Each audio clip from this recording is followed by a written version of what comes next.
right on top of their game at the moment. A gorgeous summer's day here, the crowd all suitably dressed, ready for watching a day of cricket in the sun. I have the great pleasure of Tony Gregg's company in the commentary box today. A little earlier, Tony took a look at the pitch. What are your thoughts on how it'll play? Well, thanks, Jonathan. This is a pretty good pitch. There won't be any great movement for the seam bowlers, but there might be just enough if they can bowl in the right place. There could be some spin from the start, but certainly later on the ball will begin to turn more. For the batsmen, if they play sensibly, there are some big scores to be had out there. This is definitely a good toss to lose.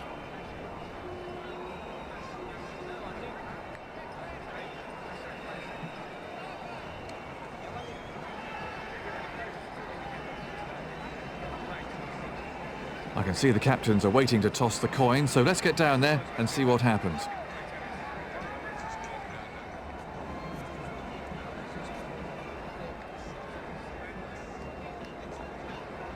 Looks like they're going to have a bowl. It'll be interesting to see if that was the right decision as the game progresses.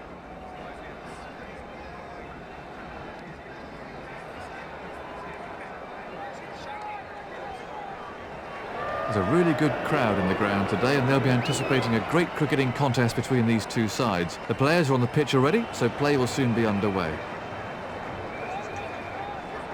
The quick bowler to start the first over.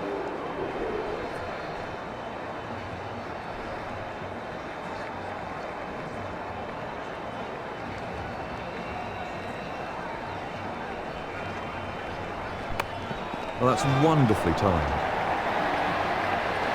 Poor bowling that, he really couldn't afford to bowl it in there. Smashed for 4. That shot brought the crowd to their feet.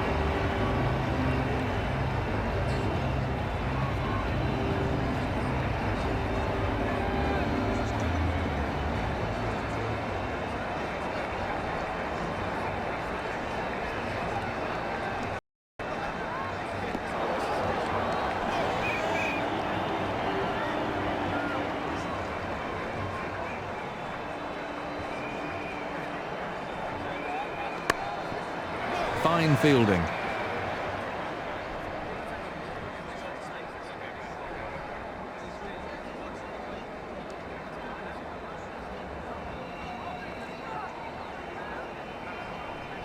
No ball. Umpire signalling a no ball.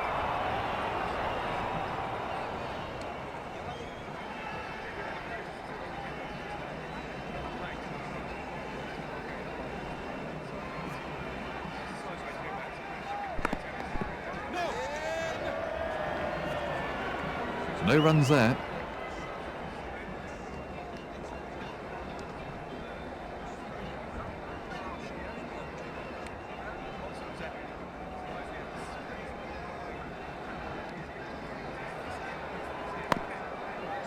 He really struck that hard.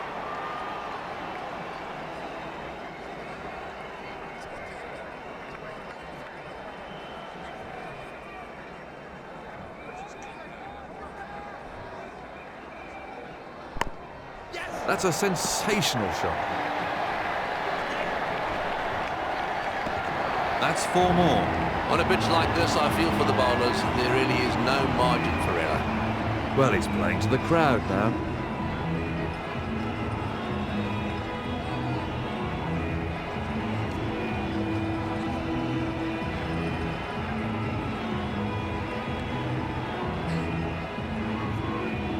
The over goes for 9.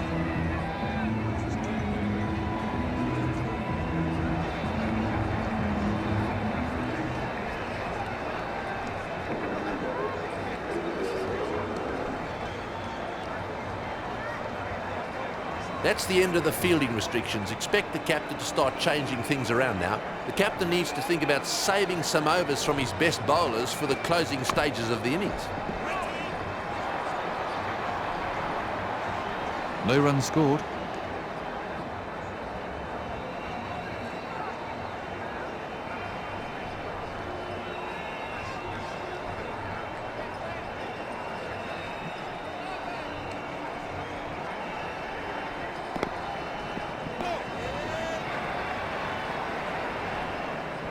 What's the key to bowling with the new ball, Tony? The key to bowling with a new ball is movement. There's no doubt about that. If you bowl a good lengthened line and you have some movement, then you're always going to cause problems for the batsman. And the great bowlers, both of yesteryear and the modern fast bowlers, when using the new ball, get it to swing. So swing in the air is one way to move the ball. And of course the other way, with a new hard seam, you can move it off the seam as well. If you happen to be able to do both, well, that's a bonus. So for me, lengthen line and swing and seam is the way to go. But you can only do that if you keep the seam upright. He's got him. That was a lazy shot. He'll regret that when he sees the replay. Let's look at that again.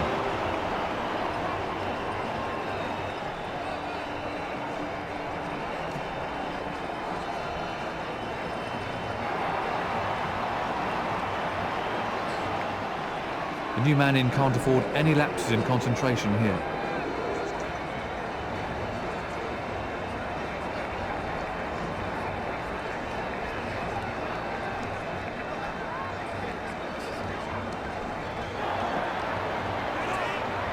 Nothing scored there.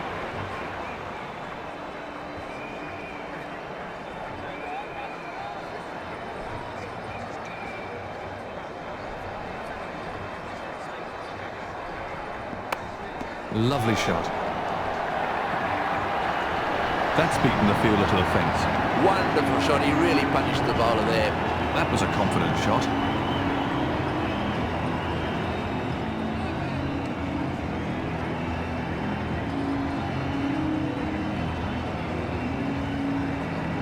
That's 5 off the over.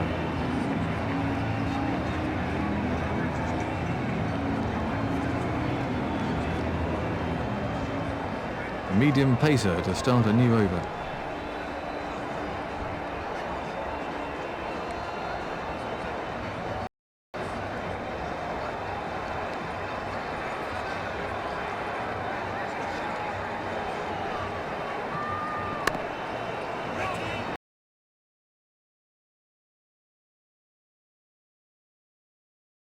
Replay.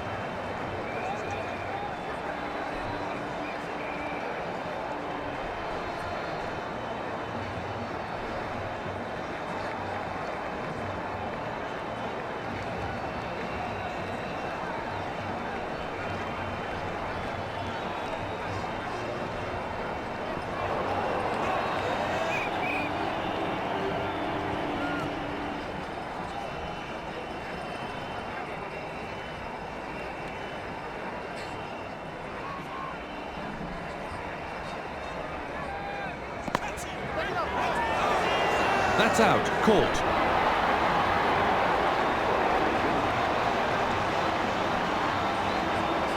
Let's have a look at the action replay.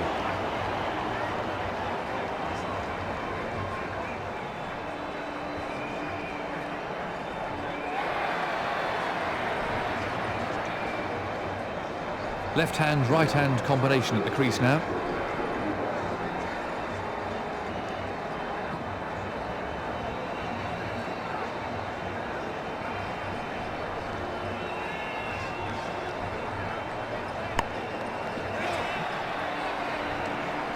No runs off that delivery.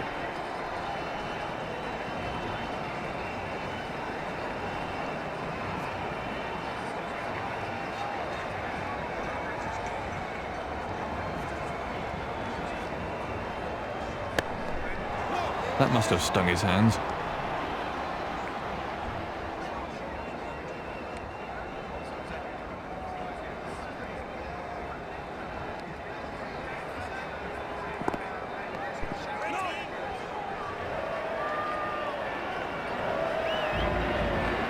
Another dot.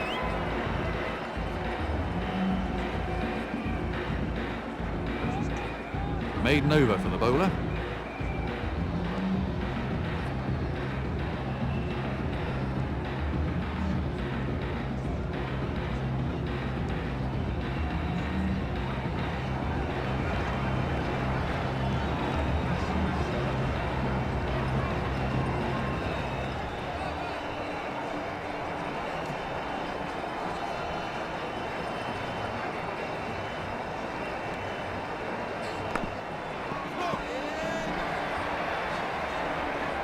No run taken off that ball.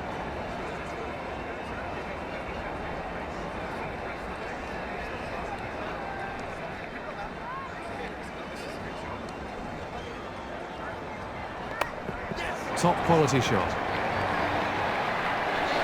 He really struck that beautifully. He's found the gap. He used the pace of the outfield perfectly.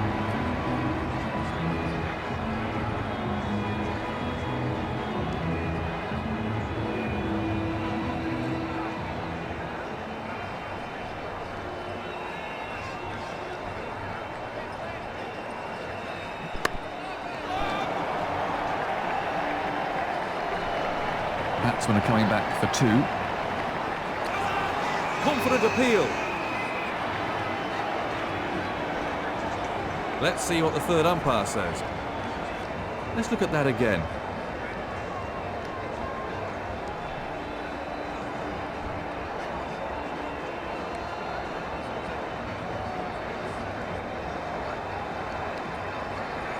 They're tough ones for the umpire. We get to see it in slow motion or with Hawkeye over and over, but in the middle, they only get one shot at it at full speed.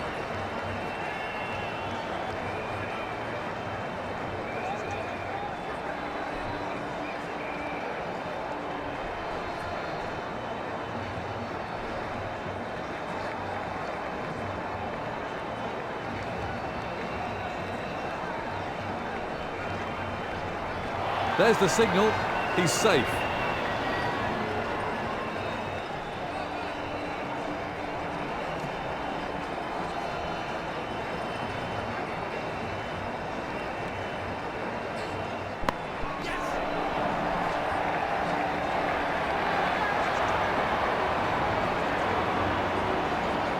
There's been a move away from using specialist wicketkeepers, more emphasis placed on selecting batsmen who can keep as well.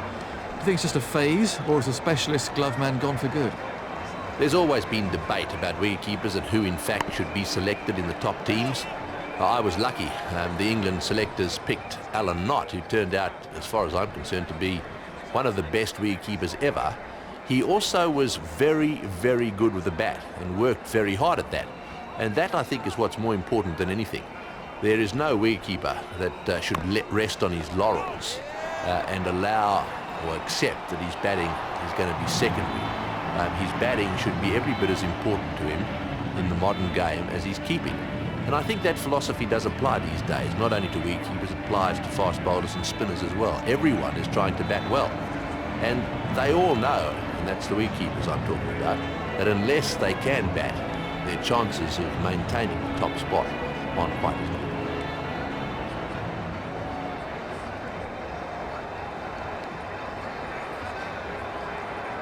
No ball. No ball bowled.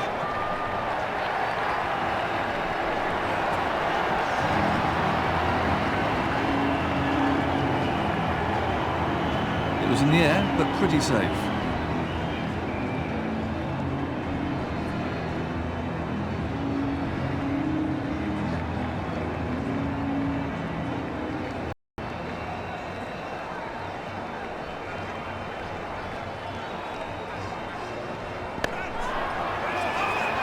That's out.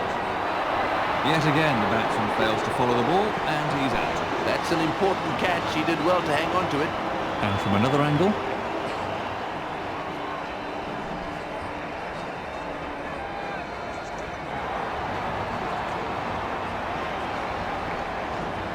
Serious pressure on the new man in then.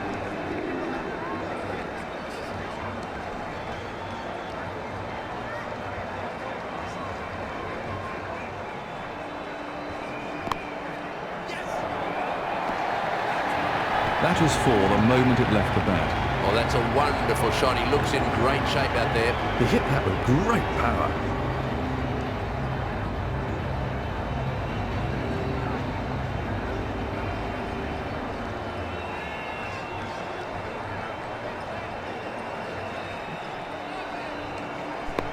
Terrific shot. You just can't fault the placement there. 4 runs. Oh, super shot again. He's got into a perfect position for that shot. Head over the ball, weight forward. A beautifully timed shot for 4.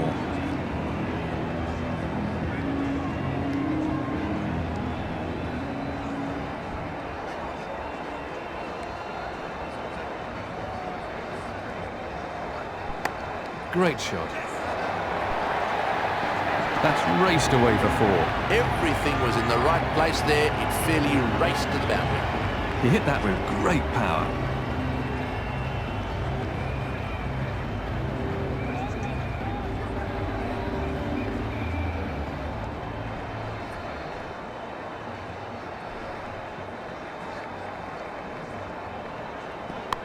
Immaculate timing. The bowler might just have to put a little extra into his next delivery. That was a shot right out of the coaching manual. He hit that with great power.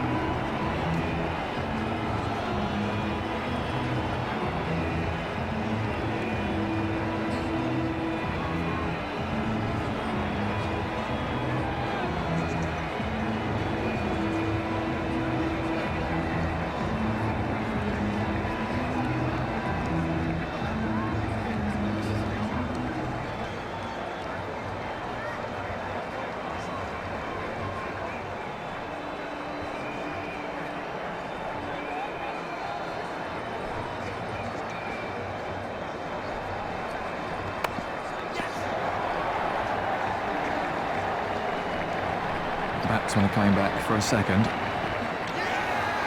What's the umpire going to say about this one? The umpire isn't sure, so he's requesting the third umpire. Let's take a look at that from another angle.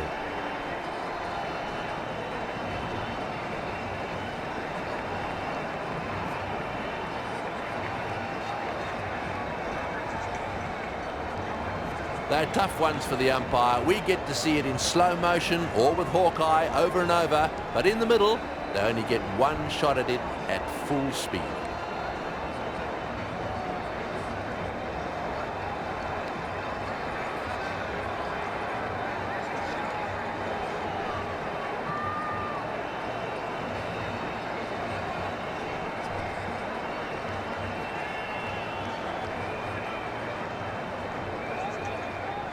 There's the signal, he's safe.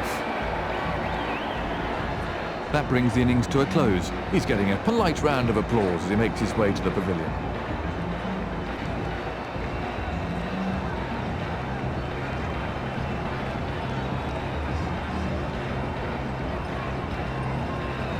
It really is a lovely day for cricket. The bowlers must bowl a good line and length. The pitch will bring rewards if they can just bowl consistently at the right spot.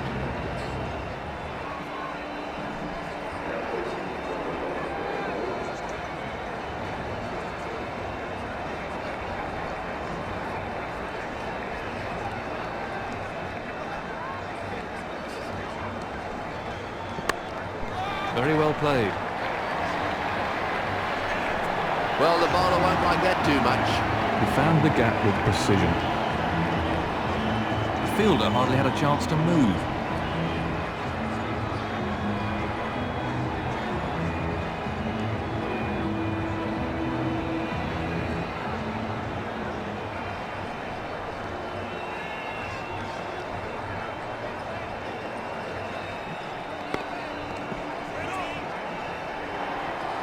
Hitting the right areas is crucial for any bowler, Tony, but what exactly are the right areas? Hitting the right areas, is it crucial for a bowler? Well, of course it is. Let's take Shane Warne, for example. Having been out and had a very close look at pitches all around the world, I've measured the distance that Shane Warne likes to hit in terms of his length. And I can tell you that it's exactly 9 foot from the popping crease. That's the batting crease. Now, that's his length. If he gets it in that length, it's almost just out of reach of the batsman, so it's a difficult one to handle. Then he gets it in the right line, and of course, if it's a left-hander, it's just outside the off stump. If it's a right-hander, it's quite straight. What you need to do as a bowler is to know what the right length is. And that depends on the speed you bowl at, height, and those two factors, I think, probably dictate what is a good length. No runs there.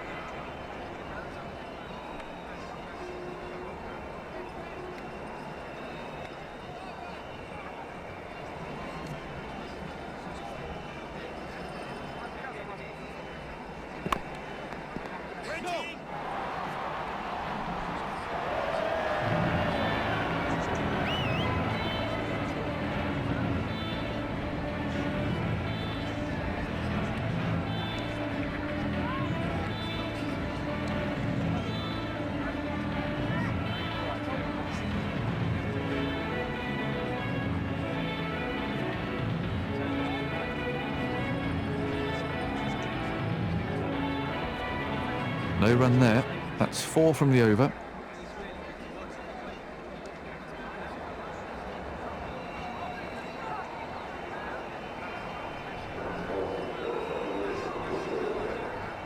With the end of the fielding restrictions, the captain should really be changing his field around now. The captain shouldn't really use up all his best bowlers' overs at such an early stage of the innings. Well, that's a cracking shot. Beautifully timed. That shot will give you an idea of just how fast this outfield is. Well, I reckon that's demoralising for the bowler, but he needs to bounce back quickly.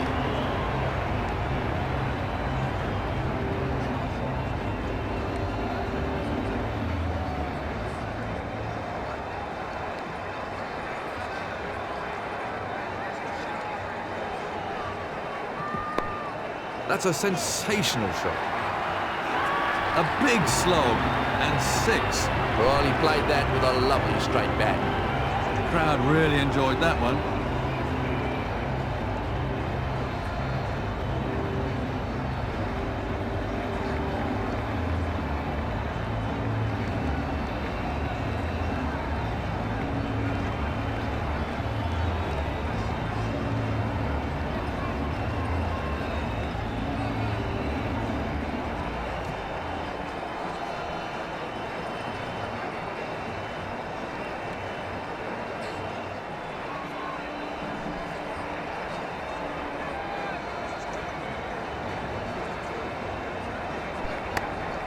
What a beautiful stroke. 6. Smashing shot, really magnificent. I'd pay money just to come and see that again. That was a confident shot.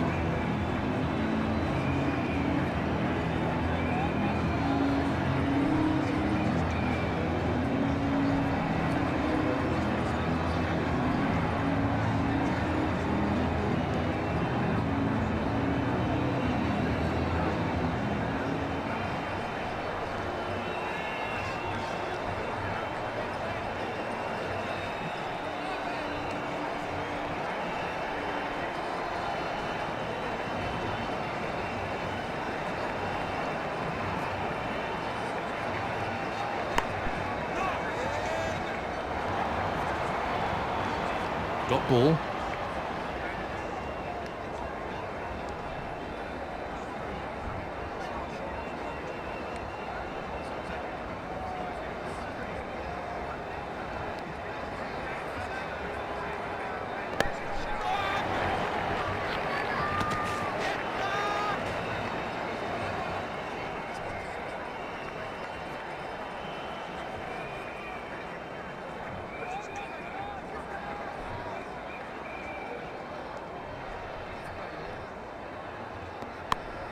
Well, that's a cracking shot. He's got hold of that. Oh, lovely timing. He played that beautifully.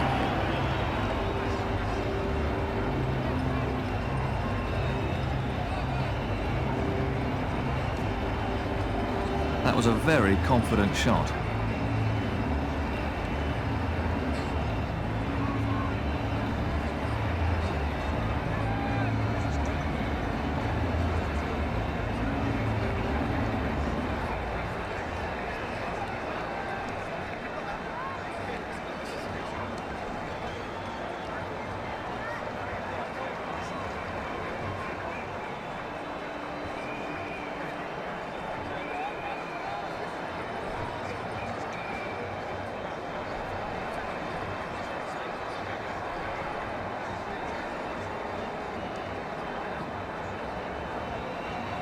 What an over. Disastrous.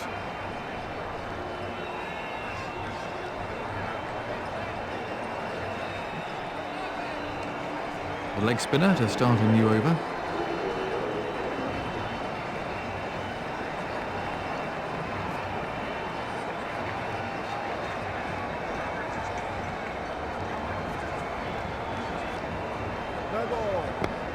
One more to sundries.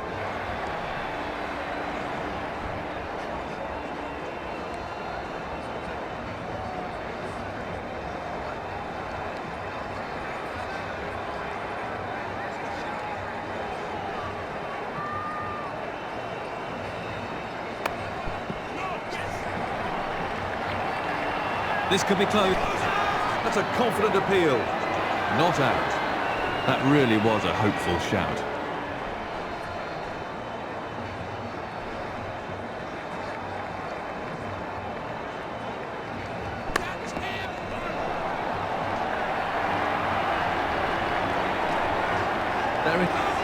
Confident appeal. Not out. The fielders look very disappointed. They were certainly quite confident about that appeal.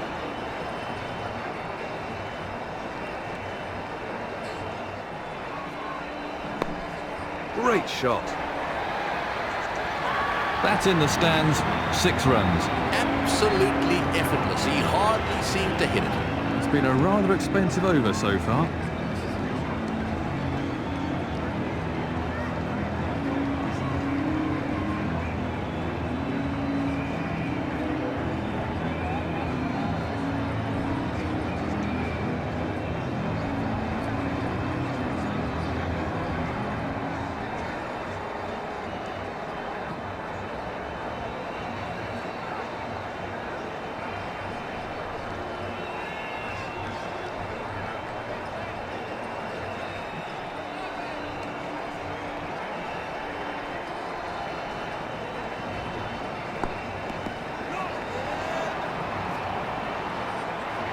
No runs there.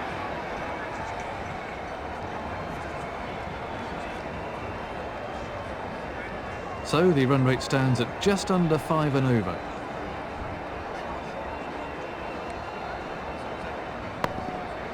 He's hit that very hard. That's cleared the infield. 4 runs. Oh, super shot. That was 4 runs as soon as he hit it. He's certainly not hanging around.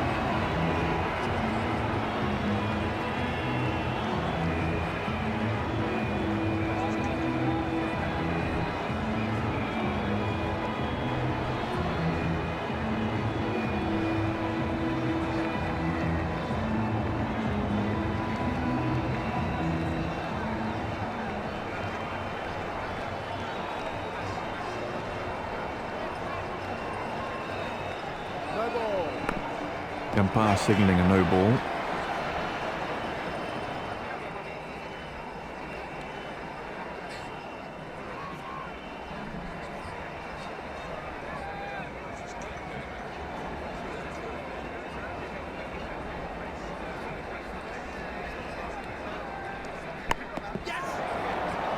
Having played for England and lived in Australia, Tony, briefly, how would you describe the differences in the approach to cricket between the two countries? At the end of the day, cricket is cricket, but there is no doubt that the approach in England is different to that which is adopted in Australia. In England, county cricket forms the backbone of the first-class game. As a result of that, it's from county cricket that the England teams are picked. The Australians, because they play a lot less at first-class level, they are perhaps a little bit less inclined to treat it as a job.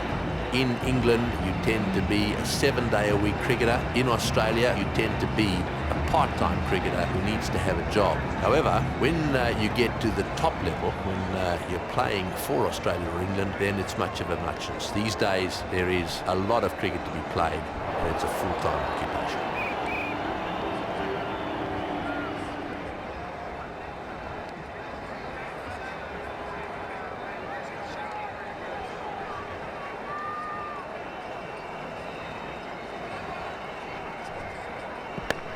Very well played. Found the gap there, and that races away for 4. That was one hell of a shot. I really don't think that was too bad a ball. That was a very confident shot.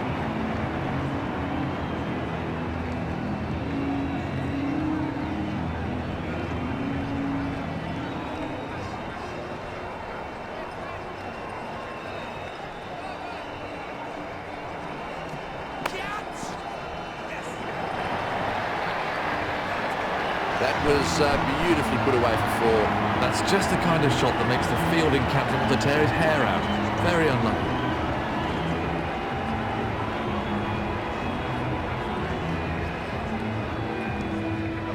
It's all over. Congratulations to the winning team. They really took this one-day international by the scruff of the neck.